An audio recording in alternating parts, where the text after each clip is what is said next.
Bwana Yesu asifiwe. Ilibidi anyenyekee hata mauti ya nini? Ya msalaba. Naomba tusome kile kitabu cha Wafilipi 2. Wafilipi 2. Wafilipi 2.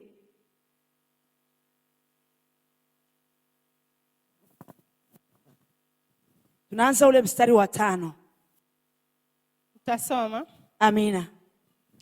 Iweni na nia hiyo hiyo ndani yenu, ambayo ilikuwemo pia ndani ya Kristo Yesu, ambaye yeye mwanzo alikuwa yu namna ya Mungu, naye hakuona kule kuwa sawa na Mungu kuwa ni kitu cha kushikamana nacho, bali alijifanya kuwa hana utukufu, akatoa namna ya utumwa, akawa ana mfano wa mwanadamu. Amen. Tena alipoonekana ana umbo kama mwanadamu, alijinyenyekeza akawa mtii hata mauti. Amen. Naam, mauti ya msalaba.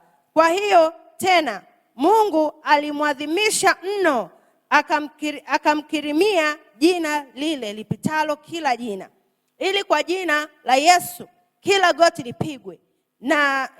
lipigwe, la vitu vya mbinguni na vya duniani na vya chini ya nchi, na kila ulimi ukiri ya kuwa Yesu Kristo ni Bwana. Amen. Bwana Yesu asifiwe. Amen. Anasema iweni na nia ile nia hiyo hiyo ndani yenu, ambayo ilikuwemo pia ndani ya nani?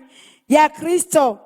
Kile kilichomo ndani ya Yesu ndio kitamanike kukaa ndani yako. Nia yako, mawazo yako na mazungumzo yako vifanane na Yesu Kristo. Bwana Yesu asifiwe. Anasema ambaye yeye mwanzo alikuwa yuna namna ya Mungu. Nimekwambia alikuwa anakaa kwa baba yake huko mbinguni kwa raha zake zote na starehe zake zote na uzuri wote wa mbinguni. Alikuwa anaendelea kuenjoy maisha na baba yake mbinguni. Lakini ilipofika wakati wa kuja kumwokoa mwanadamu, alivua hizo starehe na huo uzuri wote, akauacha kule mbinguni kwa baba yake. Naye hakuona kule kuwa sawa na Mungu kuwa ni kitu cha kushikamana nacho. Hakikumpa kuinua mabega, akikumpa kiburi, akikumpa majivuno, akikumpa kuona watu wale hawafai wala hawastahili. Alinyenyekea, akaona na sisi tunastahili kuja kuokolewa.